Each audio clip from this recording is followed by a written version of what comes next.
in Dallas, Arlington, at&t. We're here to watch the Cats play. Nothing better. We're going to win this. Go Cats. It's 2014 NCAA tournament. We're here to win it. UConn, go home. You want me to make it? He's still better. Hey, what were you for? Absolute ribbon. Let's go, UConn! I go to all the home games for 30 years. We took a little. Right, who cares? We took a little plane with a little prop to get to Philly. From there, we stopped over, and now we're here.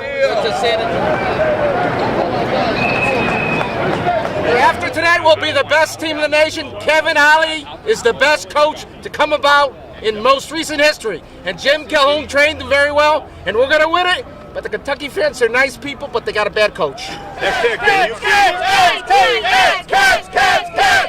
C-A-T-S! Cats!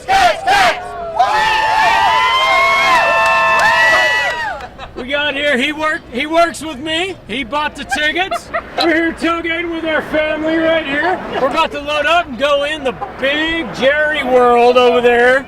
AT&T Stadium, baby. Hey.